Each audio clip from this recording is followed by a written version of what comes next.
Good evening, friends, and welcome to this discussion of the film Inundation District, which challenges us to ask the question, in a time of rising tides and intensifying storms, what happens when a vulnerable city builds by the sea?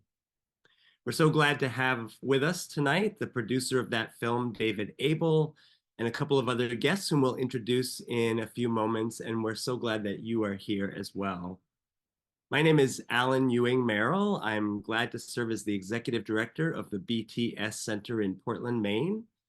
And I'm joined this evening by my colleagues, Nicole Deroff, who's the program director here at the BTS Center, who will be my co-host this evening. You'll meet her in just a moment, along with our communications manager, Ash Tiemann, and operations manager, Kay Ahmed, who are helping out with tech and managing the chat and lots of other behind the scenes details. Building on the legacy of the former Bangor Theological Seminary, today the BTS Center seeks to catalyze spiritual imagination with enduring wisdom for transformative faith leadership. And we do that by offering programs of spiritual and vocational formation, things like workshops and retreats, learning communities, book studies, public conversations, and projects of applied research, all oriented around spiritual leadership for a climate-changed world. We're so glad that our work brings us into contact with each of you. So again, welcome. Thank you for joining us this evening. And now let me introduce Reverend Nicole Deroff, Program Director here at the BTS Center. Thank you, Alan, and hello to all of you this evening. It's so good to see some familiar faces in these Zoom boxes and some new friends. This evening, as you know, we are gathering around a film that raises awareness about an era of rising seas and strengthening storms and the impacts on coastal communities. Depending on whether you've had an opportunity to watch the film, may this trailer either serve as an introduction or a reminder.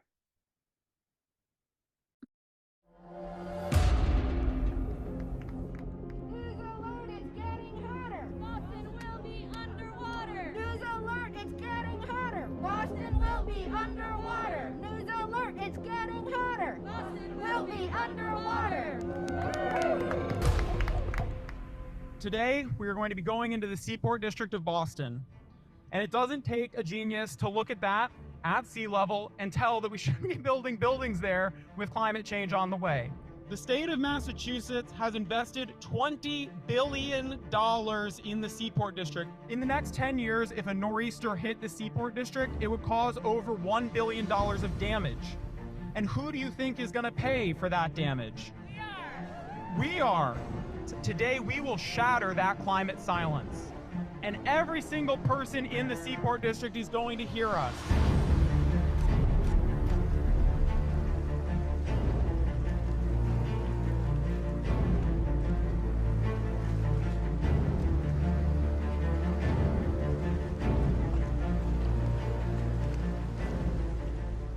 The seaport is unique because it didn't exist. At one point it was water. It's also an interesting case because it's a brand new neighborhood. The changes that have taken place and permissions that have been given for people to build in the coastal zone and around the water's edge without taking in consideration the long-term impacts is of real concern to me. We had developers come in, build buildings, and then get out 5 years later. There was no attention paid to sea level rise, absolutely none. This place is going to be subject to devastation, and the building continues.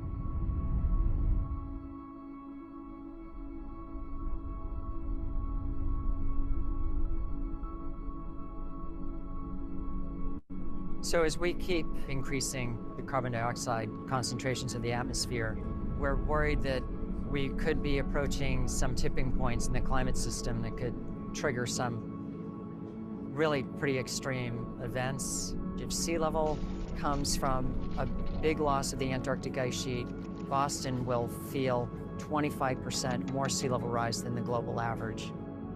Boston is one of the most vulnerable cities on the planet to sea level rise and to flooding. 80 years from now, A lot of the seaport is just going to be underwater, not just during high tides or extreme high tides or during storms, but all the time.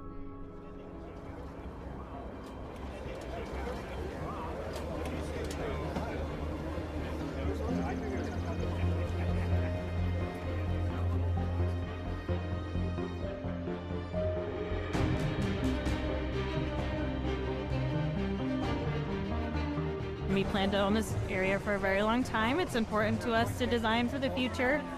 And so it's a terrific responsibility for us to make sure that we're thinking about not only our generation, but future generations, and that we're thinking about the future of the city.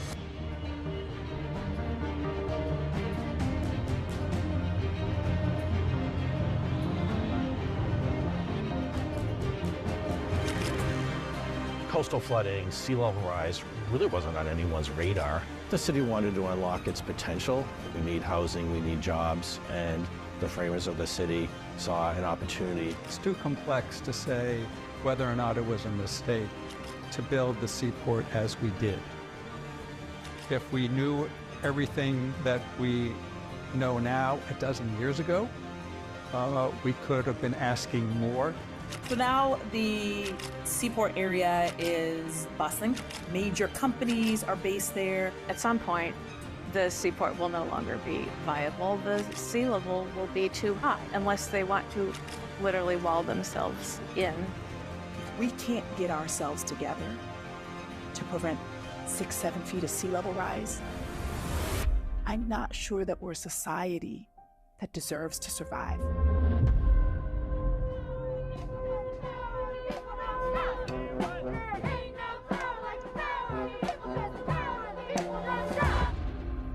Innovation District, there's no chance that innovation is going to outlast inundation in the seaport. This is going underwater. This is the Inundation District.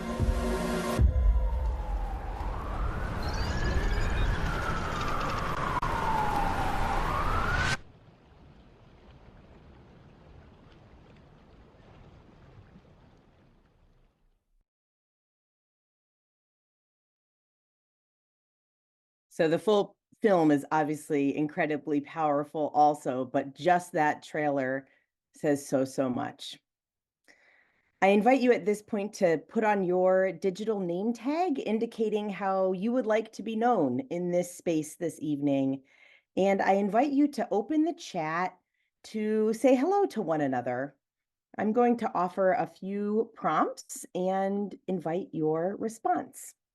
So first, I wonder, where are you logging in from tonight?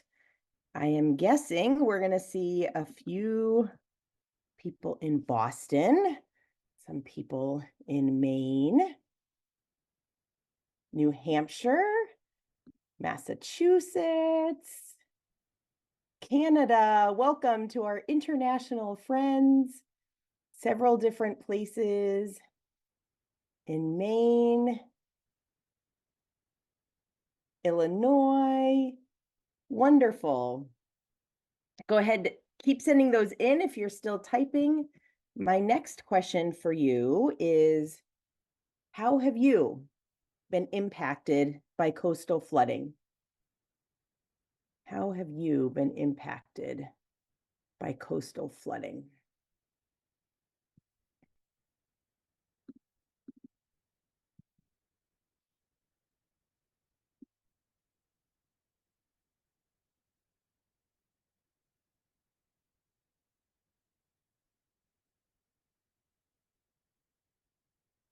Thank you. These are starting to come in. I'm seeing impacted by fear,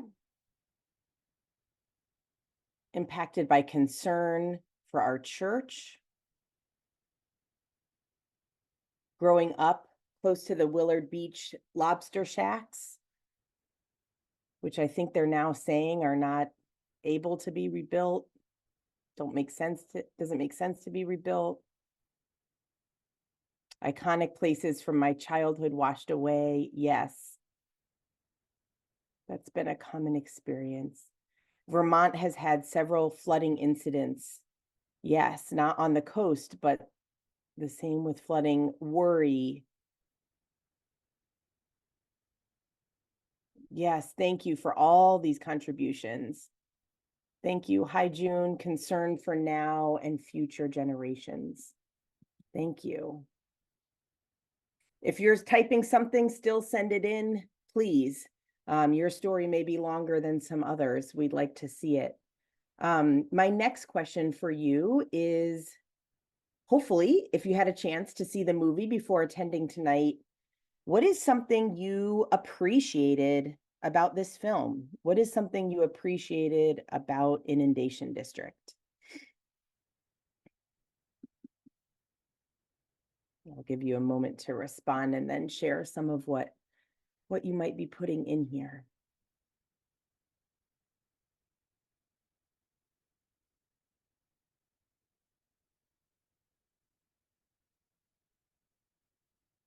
I see people sharing the way the film faces reality, the variety of voices that the film picks up. I'm seeing the start and the end with the unhoused. Thank you. That was certainly something I appreciated and noticed also. Honesty, raw candor, different perspectives and storytellers. Yeah, thank you for all of the contributions of what you appreciated. David, I assume you have the chat open and are reading these things. Okay, my next and final question for you is, what did Inundation District, what did this film make you wonder about? What questions arose for you?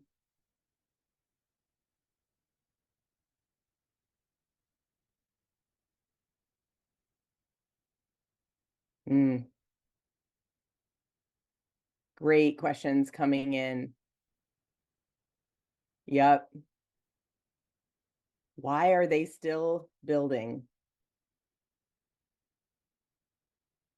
What is wrong with our system that allowed this to happen? What are the creative solutions? Yeah, left wondering about creative solutions. Thank you for that. What do we do now?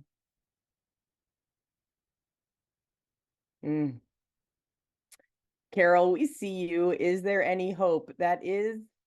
Hope is something we'll dig into this evening. Thank you. Thank you. These are amazing questions. Who is going to pay for the damage? Thank you, friends, for showing up so actively this evening. I just want to encourage you, if the chat is helpful to you, it could be a space to continue to share questions and comments and resources. If the chat is distracting to you, please, at this moment, close it down and just pay attention to the conversation in front of you. Alan.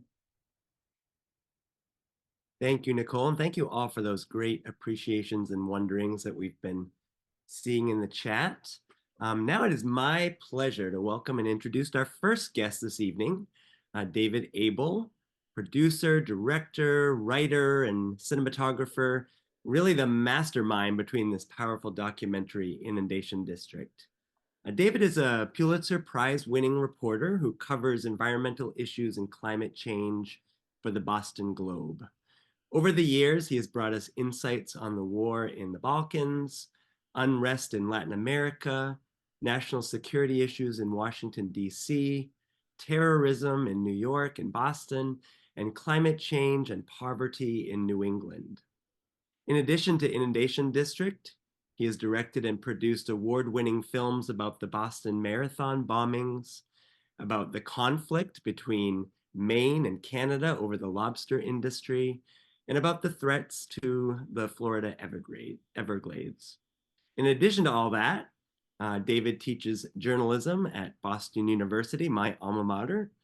David, it's truly an honor and a privilege to have you with us tonight to talk about this film, Inundation District. Thank you so much for that introduction, Alan, and thank you to everyone for coming tonight. Thank you to the BTS Center for organizing this. It's really very kind, and I was really moved just reading all of your posts about how folks have been impacted by coastal flooding, and your takeaways from the film. So thank you so much. Thank you, David. We're going to spend a few moments, just you and I, having a conversation here tonight. And so I thought as we began our discussion, I wonder what you would want to say, just by way of introduction to this film. Presumably, most of us who are in this Zoom room this evening have watched the film. We've all seen the trailer just a few moments ago.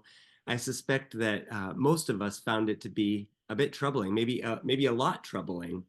So what was it about the development of Boston's Seaport District that captivated you, that compelled you to create this film, to know this was a story that needed to be told? And what were your hopes as you began this project?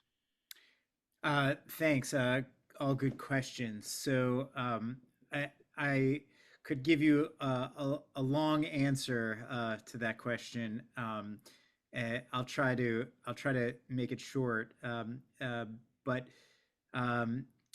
the thrust of it is that I have spent years as an environment and climate reporter at the Globe, and I have been reading year after year reports about projections for sea level rise. And it seemed every year the projections for the worst case scenarios got worse.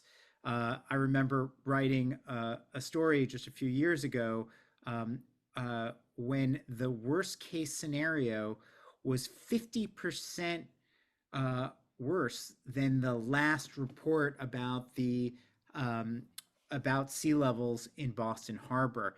And it suggested that I think a report in 2018 suggested that the worst case scenarios might be 10 feet or so. And then the most recent report, and this I'm referring to a series of reports put out by the University of Massachusetts in Boston, some of which you hear about in the film, but that their most recent report suggested it could be as much as 15 feet, which is incomprehensible and hard to fathom. And hopefully, of course, will never come to pass.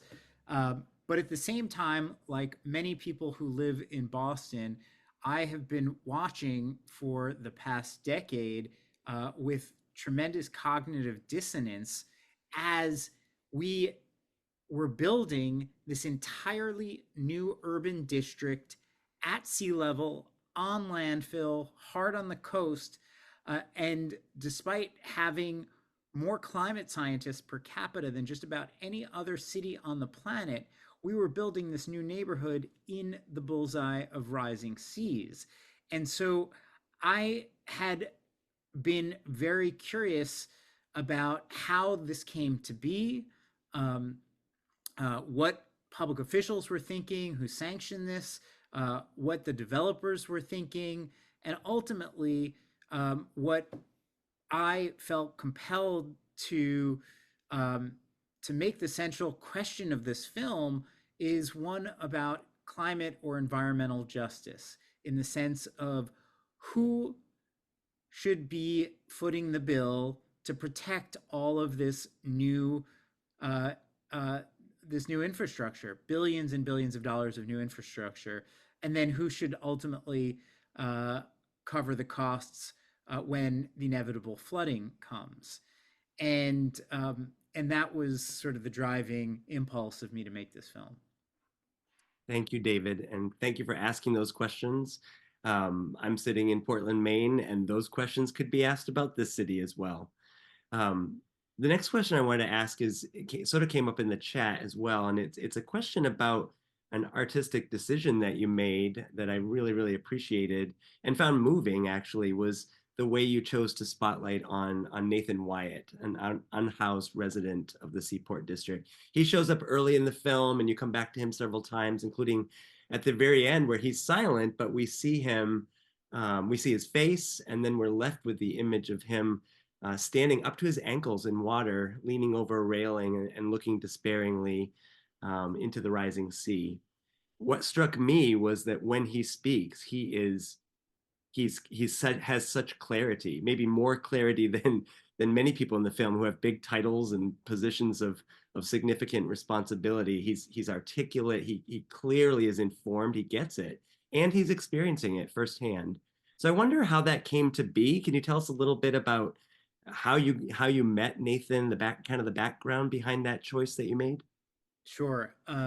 So I was actually on my way on a day when I knew that we were going to have a king tide, when I knew the tides were rising.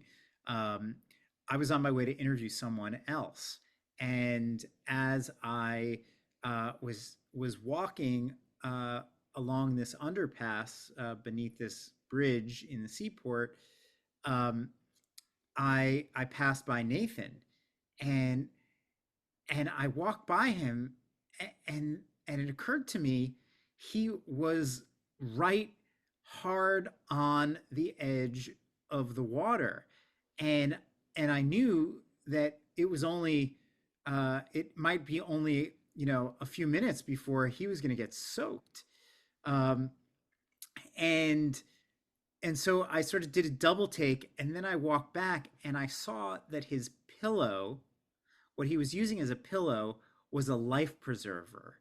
And I was just stunned by that image. If I could have scripted it, I couldn't have thought of a better way to reflect his vulnerability and the absurdity of the situation. And so I gingerly walked up to him, and I may have woken him up, and I introduced myself, and I told him what I was trying to do. And like you, I was blown away by how articulate and clear-minded he was, and we kept in touch. And to me, the sad thing is that the United States and other developed countries are responsible for the vast majority of the climate emissions on the planet.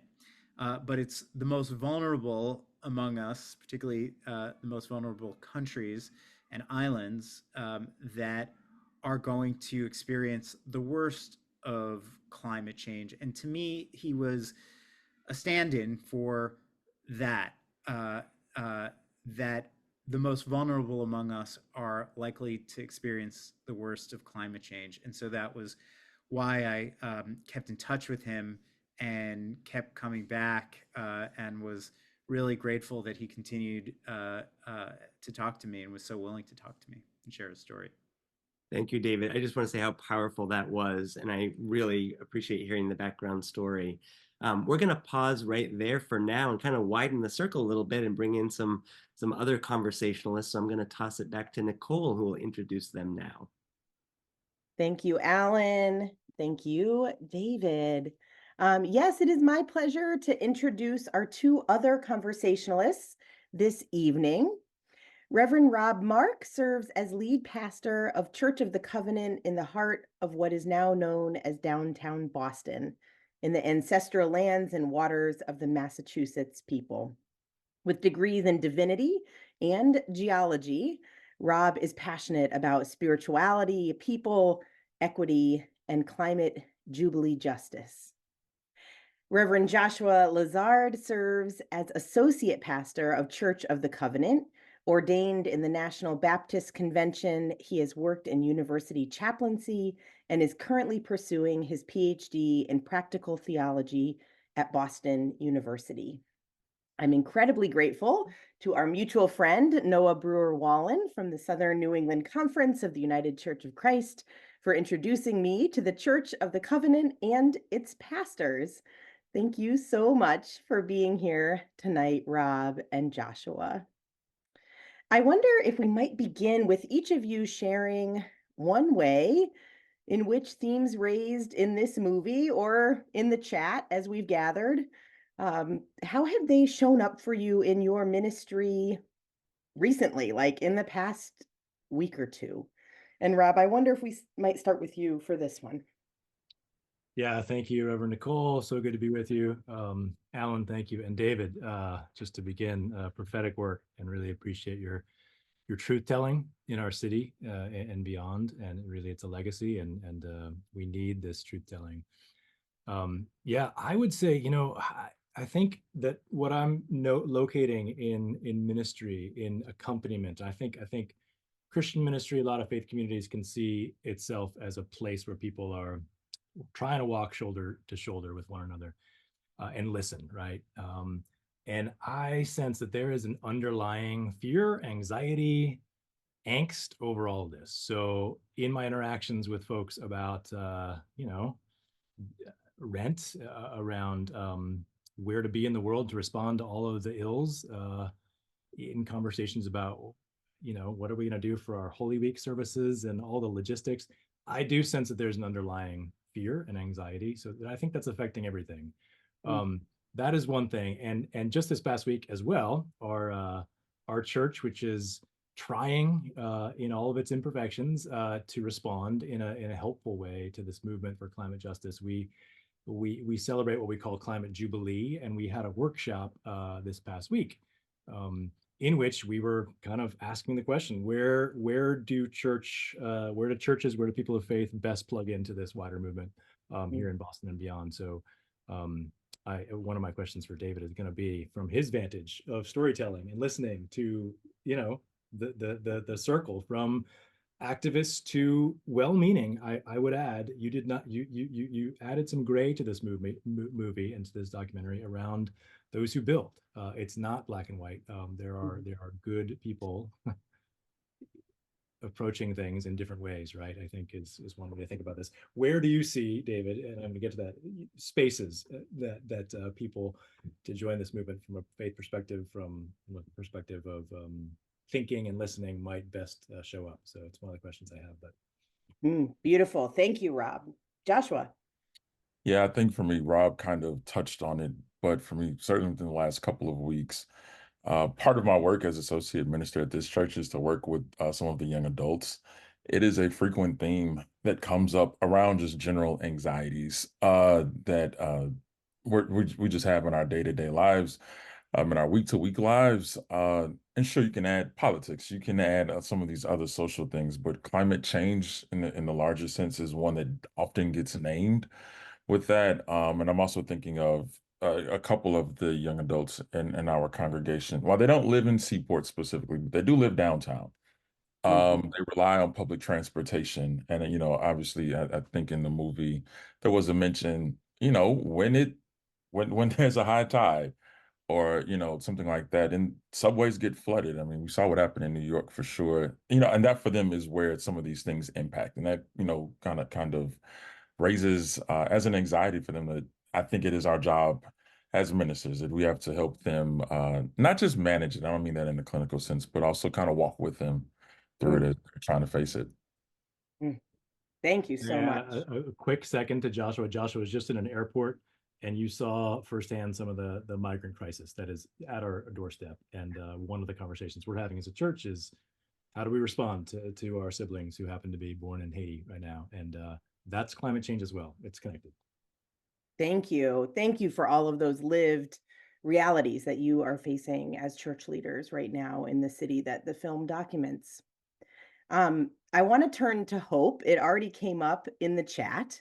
And for those of us at the BTS Center, we end up in conversations pretty regularly about hope or lack of hope, or how we might nuance the concept of hope, or what does it originally mean in Christian tradition, or all those sorts of conversations. So, in light of this film, and Joshua, let's start with you this time.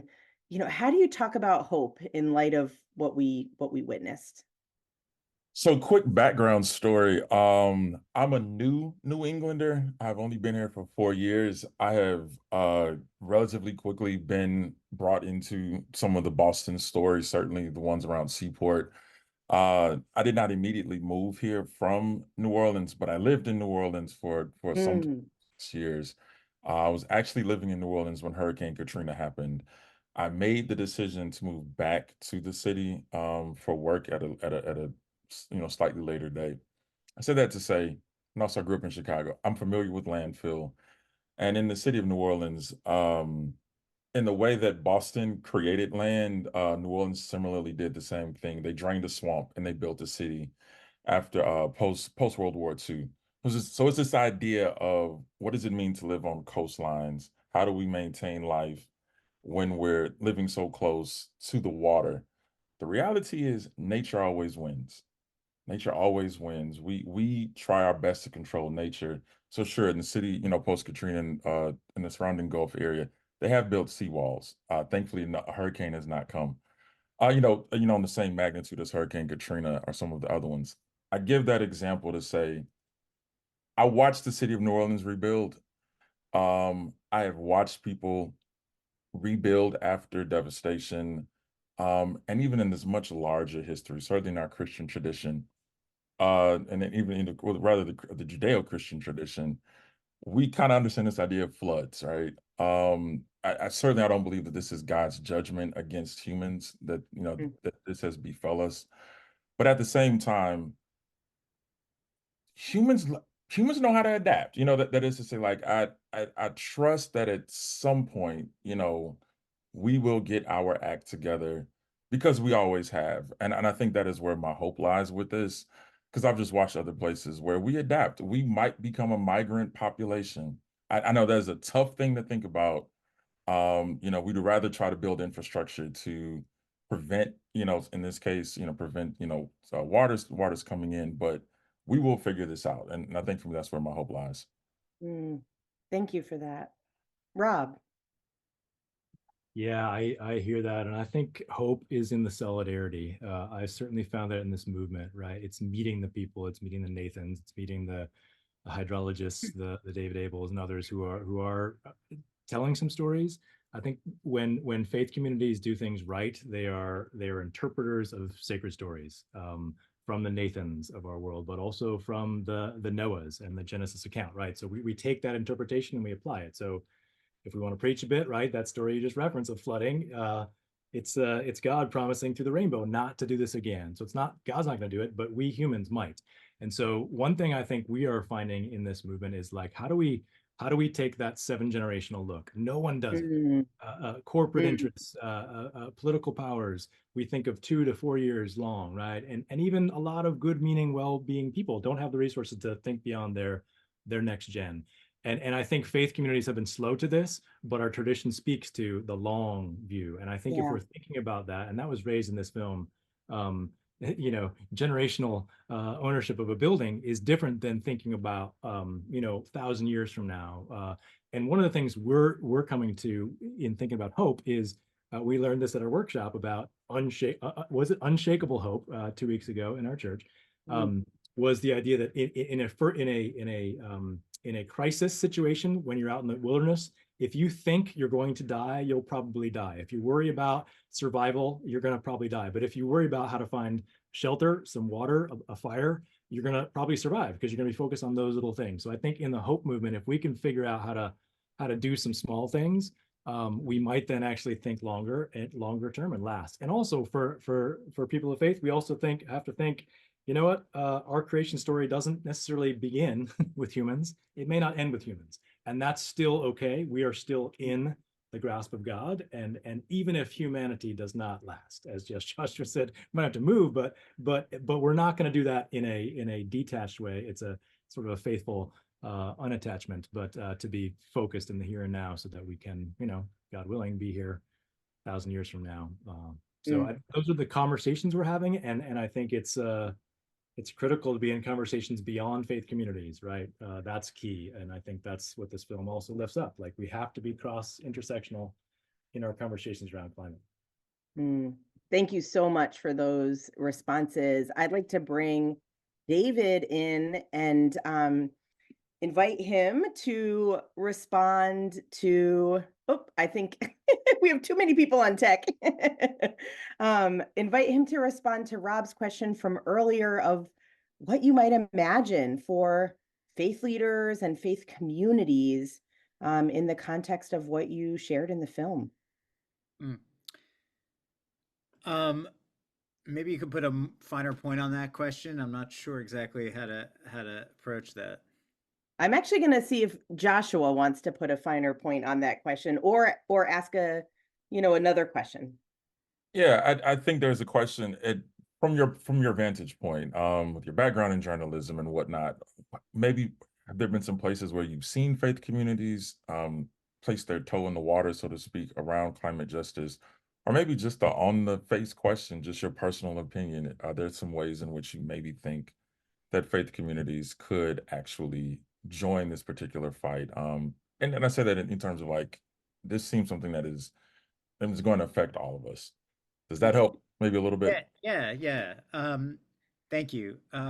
So, I mean, the first thing I would say is that we are facing a major, arguably existential crisis. We are seeing our last year was the hottest year on record. The hottest years on record have been over the past decade. Last year, we saw a record number of catastrophic or so-called billion-dollar storms. We had 28 of them in 2023, which exceeded the record set in 2020 of, I believe, 22. And that's roughly about a third higher than what the average was in the 90s.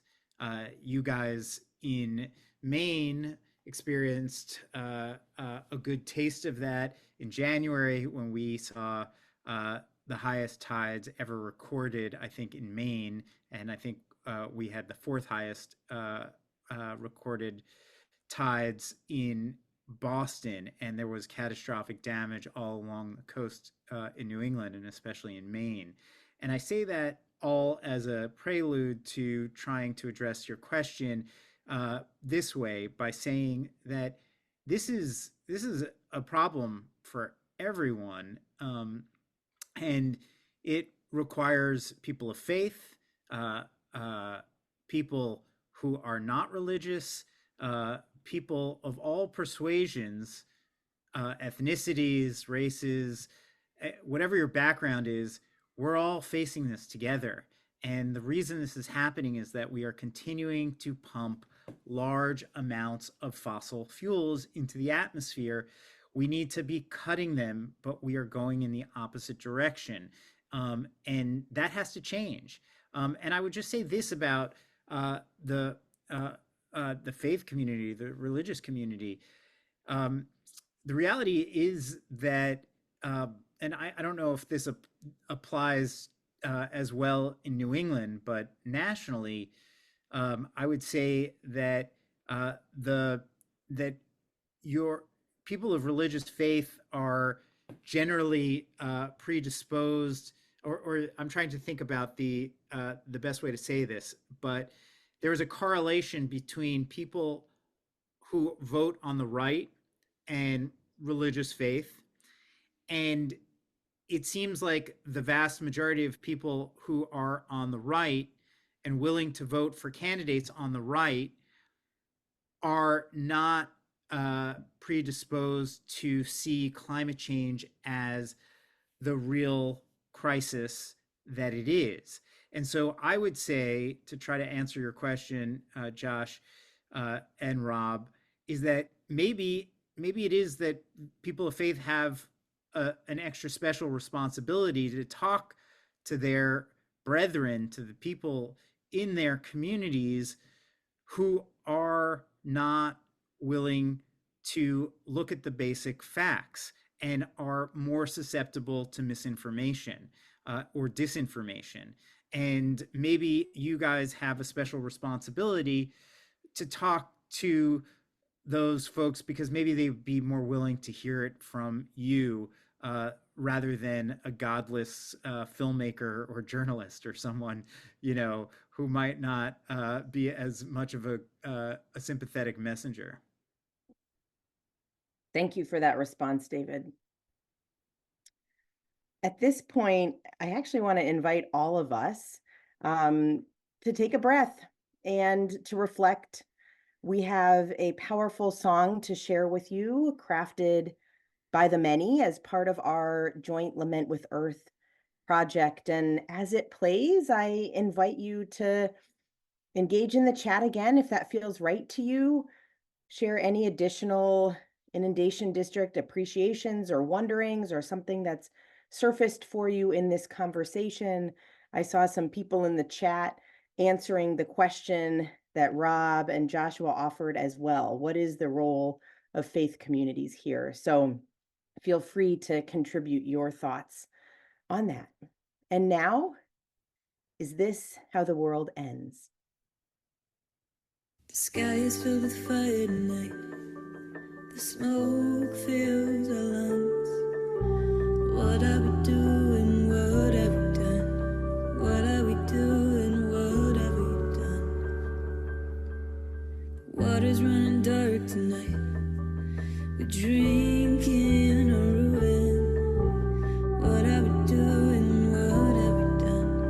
What are we doing? What have we done? We can't say we didn't know. We can't say we didn't see. Our tears don't mean nothing if we turn away again. Is this how the world ends? Is this how the world ends? The city's washed in tears tonight. Hope is on the run. What are we doing? What have we done? What are we doing? What have we done? We can't say we didn't know. We can't say we didn't see. Our tears don't mean nothing if we turn away again. Is this how the world ends? Is this how the world ends? For the beauty of the earth, for all life that lives on it. Forgive us, help us speak the truth. Help us love the way you do. Help us love. Help us love. Help us love the way you do. Help us love. Help us love. Help us love the way you do. Help us love. Help us love. Help us love the way you do. Help us love the way you do.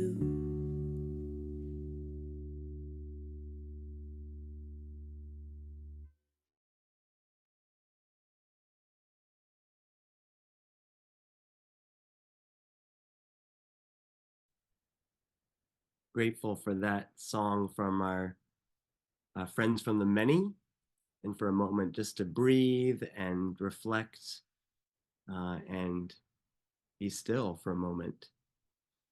So Joshua, Rob, and David, I want to invite you now to just take a moment to engage with what you've been seeing in the chat. Is there something there that you see that you want to dig into a little bit or explore a little bit in conversation? Or is there a conversation that we didn't get a chance to kind of run to its full course that we might want to return to?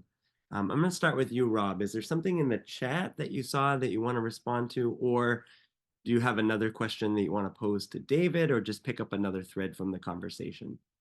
Yeah, I appreciate all this. Thanks for all the chat. Yeah, I think the idea of faith communities in which there is some purple and where people can actually talk across difference is critical right now. And as referenced, maybe not as much in the Northeast, and maybe not as much in our own faith community at Church of the Covenant, which tends to be on sort of one side of a spectrum, largely because of our understanding of Christianity, which does not match with a lot of Christianity that's out there. But we occupy still these denominational bodies, and there's work absolutely in the United Church for Christ and the Presbyterian Church USA that we both represent. There definitely are forums happening, and similar to Just Say No, KNOW in the UCC, which is about gender affirmation. And so yeah, it's happening. It needs to happen more, and it's really challenging. We know it in our own families, right, to have those conversations across difference.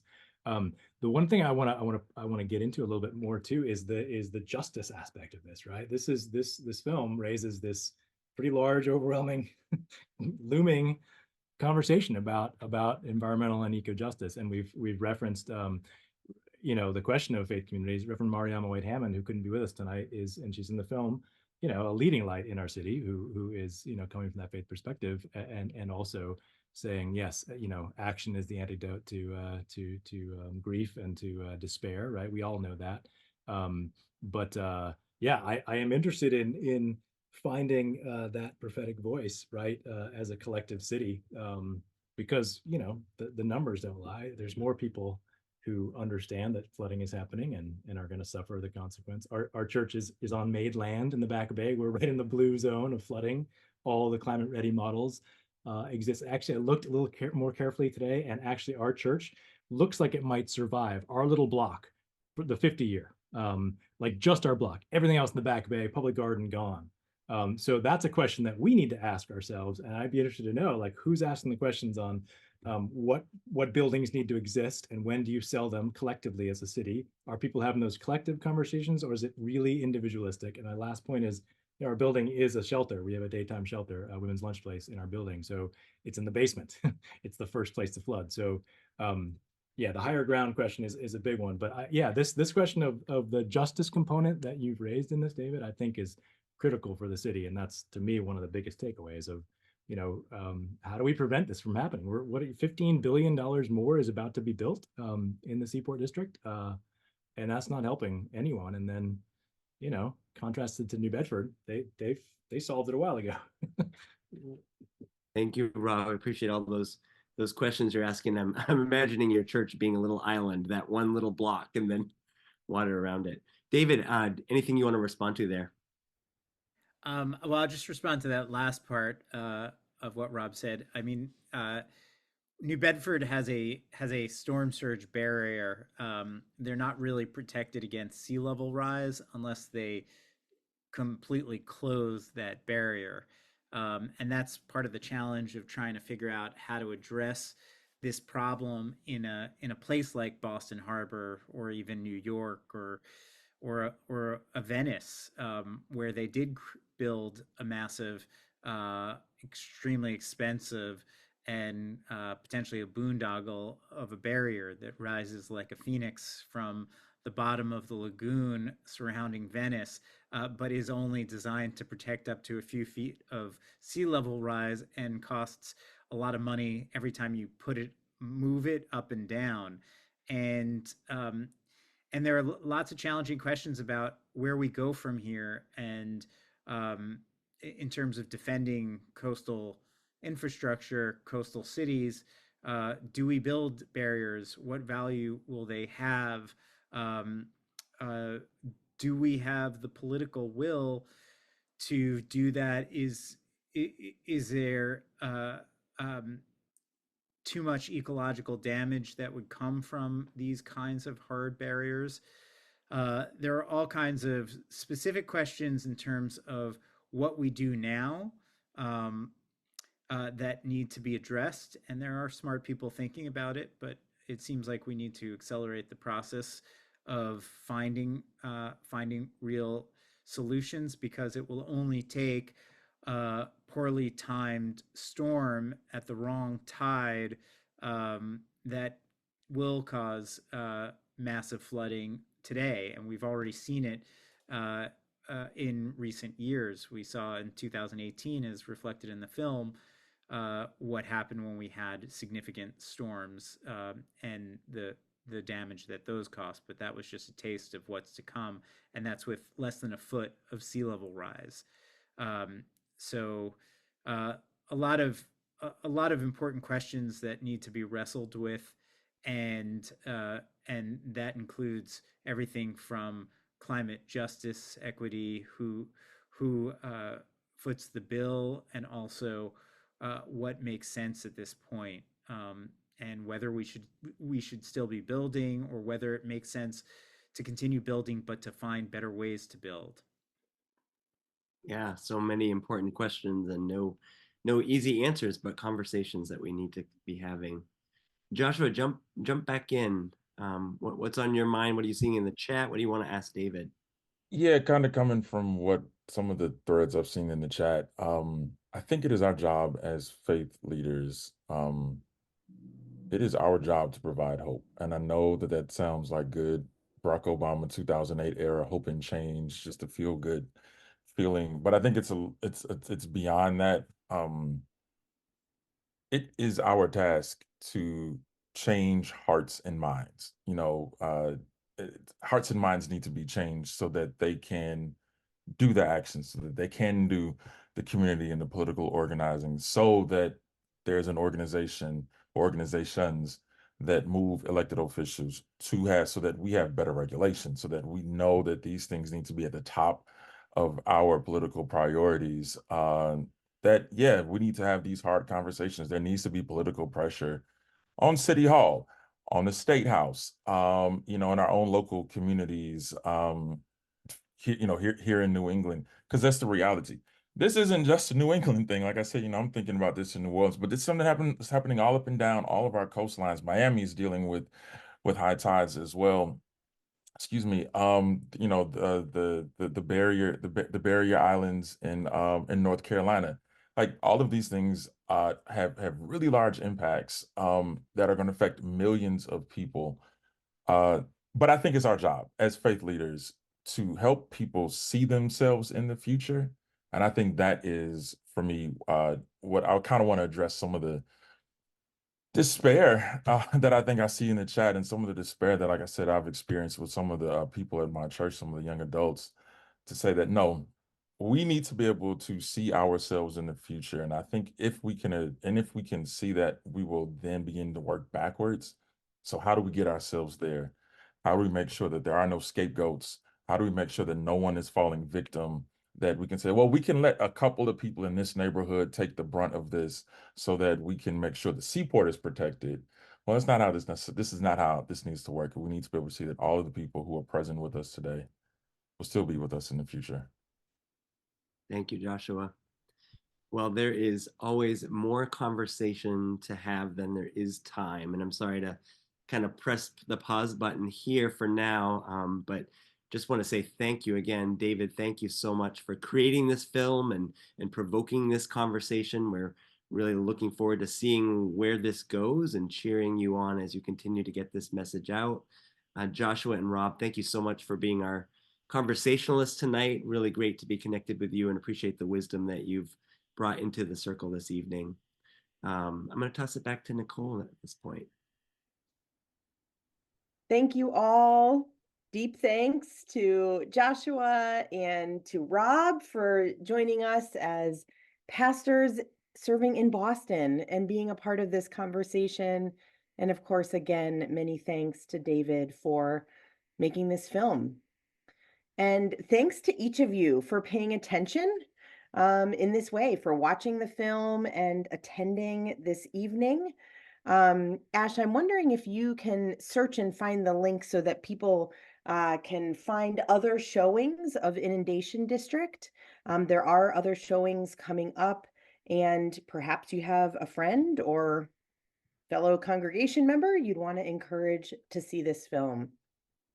I also invite you to continue exploring spiritual leadership for a climate changed world in relationship with the BTS Center through one of the things that we have coming up.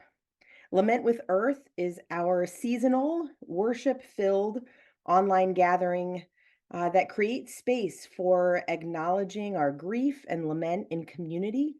It has been created in partnership with the many whose music we shared earlier. Our next event is May 8, and it is focused on the element of water. So, carrying on the theme from this evening.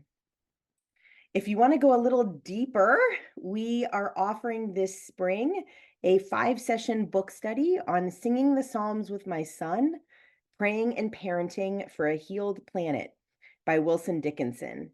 This study is for parents, for grandparents, for religious educators, and all who are invested in the lives of young people. We hope you might consider joining us for it. And last but not least, for those of you within driving distance of Portland, Maine, we are hosting a gathering on May 19th for members of area green teams, earth care teams, climate action teams, or whatever you call your group or not yet formed group. We're going to be gathering for learning, for connection, and encouragement. I hope to see you at any or all of those. Thank you, Nicole. And to close our time together with some regret, because I'd like to just stay on and continue the conversation for another hour. I want to offer just a blessing. And this is kind of a riff on a Franciscan blessing that you may have heard before. So let's just take a deep breath with gratitude for this evening that we've shared and for the ongoing conversation that will transcend this 1 hour on Zoom.